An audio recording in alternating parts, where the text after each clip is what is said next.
Well, you can chalk another one up for all the conspiracy theorists out there who seem to be turning into truth tellers more and more these days. A 29-year-old man from Florida was arrested just a few days ago for starting the Palisades and Malibu fires in Los Angeles in January. The fires took the lives of over 30 people, destroyed 17,000 homes, and burned thousands of acres to the ground. He faces up to 20 years in federal prison if he's convicted. This isn't just some horrible, tragic arson. This rips the veil off of the climate hysteria narrative that we've been fed for years now, over and over again. We've been told that the world's gonna end in 12 years, and that was what, about 11 years ago?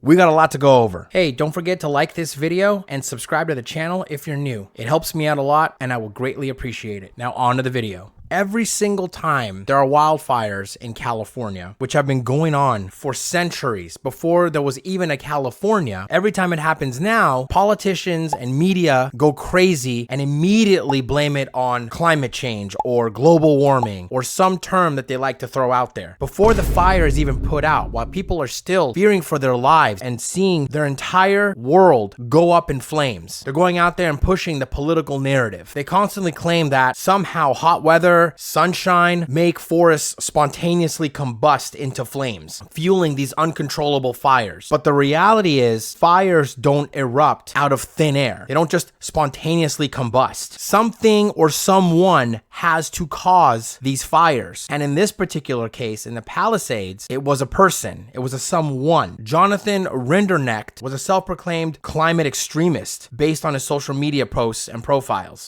That breaking news: an arrest in the destructive wildfire that burned in Los Angeles County. Law enforcement officials announcing a 29-year-old man is now in custody. Officials arrested Jonathan Rindernacht at his Florida home, alleging he maliciously set the fire that killed a dozen people. Authorities say the Palisades fire was a continuation of the Latchman fire that the 29-year-old allegedly started on January 1st. A week later, heavy winds swept through that same area and spread the fire. The defendant was arrested yesterday on a federal criminal complaint near his Florida residence, and he's expected to make his initial appearance today in the federal court in Orlando, Florida. I stress that the complaint contains allegations and every defendant is presumed innocent until proven guilty in a court of law.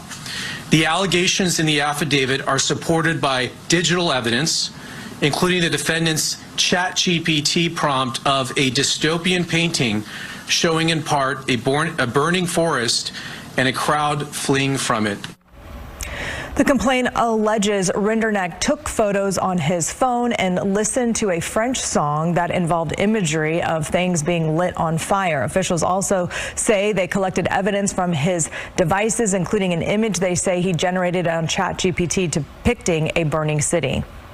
This completely undercuts the idea that fires are natural consequences of climate change. It exposes the complete grift of this climate hoax that has been going on for years now. Since the 2018 Paradise fires and the 2020 Chico fire, we've been bombarded with messages of this climate hysteria as the sole reason for these fires. But the real problem and the real reason why these fires happen and spread so fast and so hot and so viciously is because of poor management, poor leadership, negligence, incompetence, maybe on purpose. I don't know. These California politicians and Democrats in Sacramento constantly talk about saving the environment and spend billions of dollars, regulate you to oblivion and tax you into poverty and tell you that it's to save the environment, yet they ignore the most basic forms of forest management. In forestry, dead trees, dry grass, and dry brush are called fuel because that's what it is. They are fuel for fire. They are fuel for wildfire. Proper land management, clearing this fuel and doing controlled burns, brush removal, and logging prevent these fires from spreading and burning so hot and make them easier to contain. Newsom goes on his social media and podcasts and mocks the president because the president suggested to rake the forest floor. And what he meant was to do proper land management. For years, Newsom and all these climate activists, the EPA, the Air Resources Board have ignored to do these preventative measures. But like I said, instead, Instead, they spend billions of dollars of your taxpayer dollars for these climate initiatives and research boards, while our firefighters remain underfunded and understaffed. Just recently, Governor Newsom vetoed a 15% raise for CAL FIRE firefighters,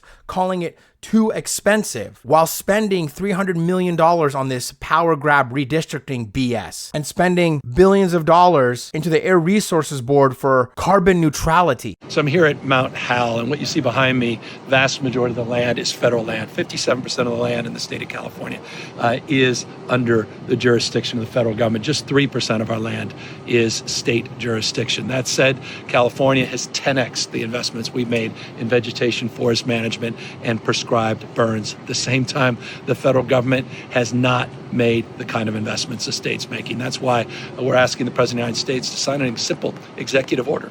We are actually giving him a template. All it requires is a signature to basically match the rhetoric around protecting our forests, dare I say, raking our forests, and the reality of the lack of resources to get the job done. I cannot stand this guy. He's all of a sudden talking about forest management when he completely ignored it and mocked the president for years and months. He now realizes that people are starting to catch on to land management and forest management and controlled burns. So he's shifting gears and changing his tune and talking about it. And he's bragging about 10x forest management. Well, yeah, when it was at fucking zero, 10x really isn't something to brag about. And two, he talks about resources and money and finances. That's all this guy does, is ask the federal government, blames the federal government for everything, blames everyone else but himself. What funds are we talking about? What resources are we talking about? Are we talking about the $3 billion lost by CARB in the cap and trade? Are we talking about the $1 billion for the capital annex? Are we talking about the $138 billion it's going to cost for your stupid fucking high-speed rail? Are we talking about the $24 million you lost for the homeless? And I can go on and on and on about all the money this guy has stolen and lost. It's not just the forest management and land management that gets neglected. It's California's water infrastructure, reservoirs, dams, and water systems that haven't been updated since before the Reagan administration in the 1970s. These fire departments are underfunded, understaffed, they lack tools, they lack the resources. We have poor water infrastructure, we have empty reservoirs and empty dams, and politicians who completely neglect the basics of even preventing these fires from spreading and happening with land management. California Governor Gavin Newsom has vetoed a 15% pay raise for state firefighters. A raise CAL FIRE Local 2881 says would have brought salaries in line with local averages. Newsom called it too costly, yet he's spending nearly $300 million right now on a special election for Proposition 50. Critics say it could strip Republicans of 5 congressional seats in a Democrat power grab that weakens fair representation in the state. Meanwhile, billions more go to the bullet train, homelessness programs with little accountability, no measurable results. GOP Representative Kevin Kiley joins me now. Congressman Kiley, thanks for being here. So full disclosure, I'm a fire wife. In my view, Governor Newsom vetoing this CAL FIRE pay raise is a slap in the face to our heroes. I mean, these firefighters, they're already underpaid, risk their lives daily, work 72-hour shifts or more, face higher cancer rates, higher PTSD risks, all for us. Local 2881 even supported Newsom's first campaign, helping him win. When you have firefighter backing, you're pretty much golden. That's typically how it works. And this is how he repays them? Your thoughts? Yeah, absolutely. It is atrocious. I mean, if there's anyone who deserves a raise, it's our firefighters. We actually need to have more firefighters. There have been recruitment issues assuring that they're fully staffed. And Gavin Newsom seems to have money for everything other than our own citizens and especially the most deserving of our citizens. So he says that he vetoed this bill because it's too costly.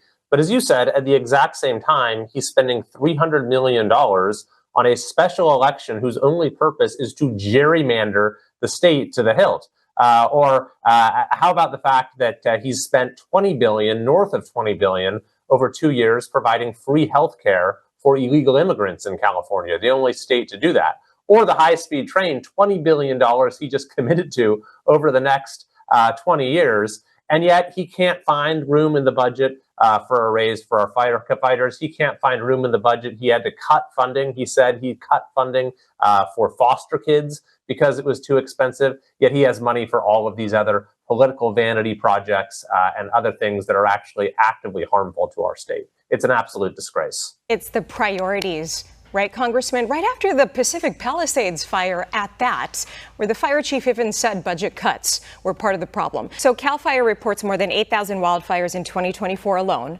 scorching over 1 million acres across the state. Yeah, well, you're absolutely right. As California has had absolutely catastrophic, tragic wildfires because of poor forest management policies. And here's where it gets a little bit sinister and diabolic. Currently, 50% of the land right now is bought up by private companies and private equity firms because of all the red tape, all the regulations that the governor and Karen Bass said wouldn't be the case. These people are just selling their homes. They're saying, screw it, we're done, we're leaving. They said it wouldn't take 18 months. They said it wasn't going to take that long. Everything's been streamlined. They're going to be able to rebuild and start their lives again, but that hasn't happened. And so they're just selling it. And with the latest legislation that's been passing, you now have Governor Newsom with his LA 2.0 vision and affordable housing and creating these high-rise multifamily units with transit hubs and 15-minute cities. I'm going to turn this beautiful area, which was the Palisades and Malibu, into something more like fucking Elysium. Meanwhile, these politicians like Gavin Newsom live in their mansion, their $9 million mansion in Marin County, and their multi-million-dollar home over here in Sacramento.